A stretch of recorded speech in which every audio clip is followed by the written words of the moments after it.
President Biden has finally announced his plan to cancel up to $20,000 in student debt for millions of Americans. Now, details are still really hard to come by, so I pulled together a comprehensive guide to show you what the plan is, who is eligible, how much you might be eligible for, and how to apply. I'm also going to show you what resources you have to check your eligibility today, so you know if you qualify and how much you qualify for exactly. Of course, many people are worried that the student loan cancellation will add to the already sky-high inflation that we're experiencing right now. So make sure to stick around to the end because I'll walk you through how this debt cancellation will impact our economy. So now let's get into the details, starting with what is it? This is a student loan forgiveness or debt cancellation for up to $10,000 or $20,000, depending on your individual circumstances. And the student debt forgiveness is considered tax-free, which means it won't be considered additional income when you go to file your taxes next year.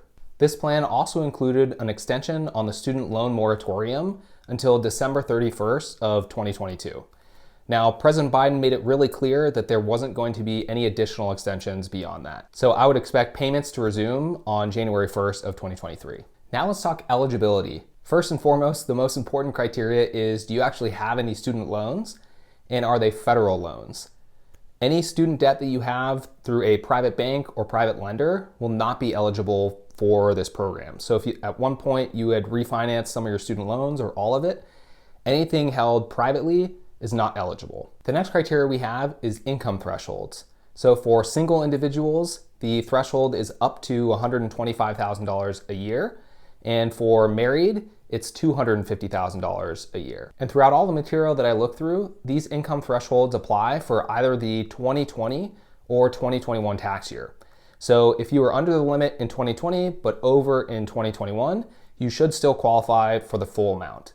And unlike many other government programs and tax benefits that we've seen previously, there's not a phase out. So as you get above a certain limit, then you would be phased out of this program.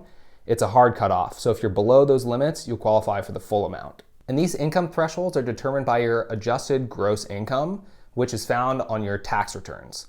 So pull up your tax return from either 2020 or 2021, and it is on Form 1040, and check line 11. And as you can see here, this is where you would find your adjusted gross income.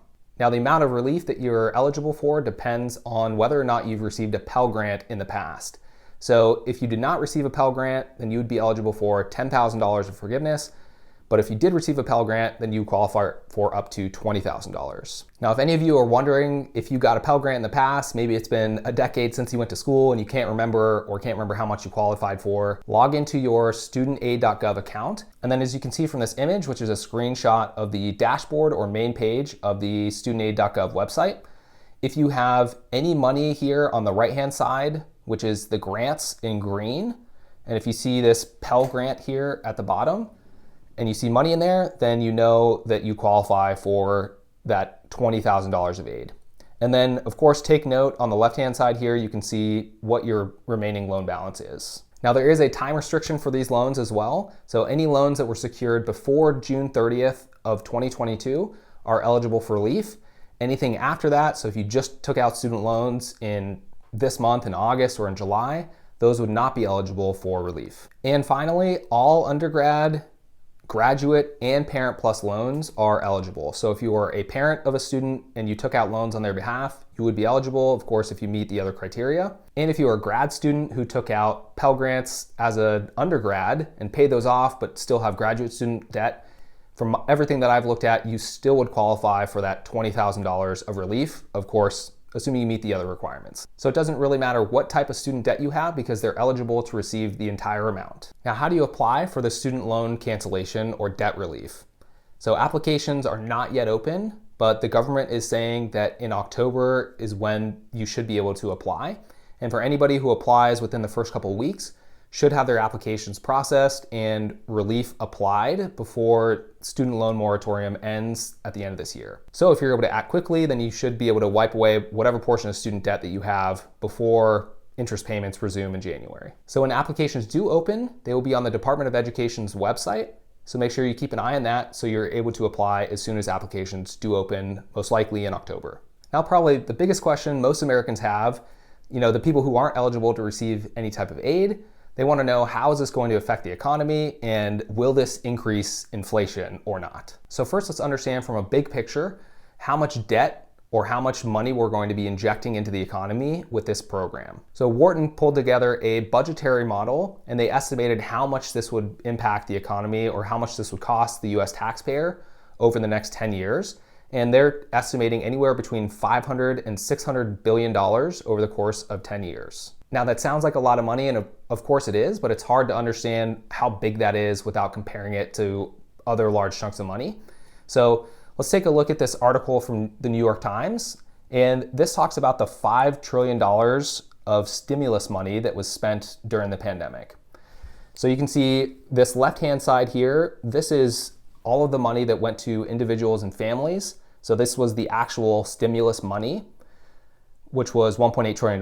And then you can see how the rest of that aid was comprised. So we're talking about an incremental 10% of what was spent in stimulus on the pandemic. So definitely a large amount of money, but not nearly as much as was spent during COVID relief. And just as another point of comparison, the Department of Defense, or the US military's annual budget for 2023 is set to be about $770 billion. So the US military's budget is just a little bit more expensive than what this entire program will cost over the course of 10 years. Most economists are actually in agreement here that while yes, this is a lot of money that we're injecting back into the economy, nobody's really predicting a massive increase in inflation, especially to the order that we saw with the COVID stimulus. And taking a look at this article from Vox.com, will student loan forgiveness make inflation worse?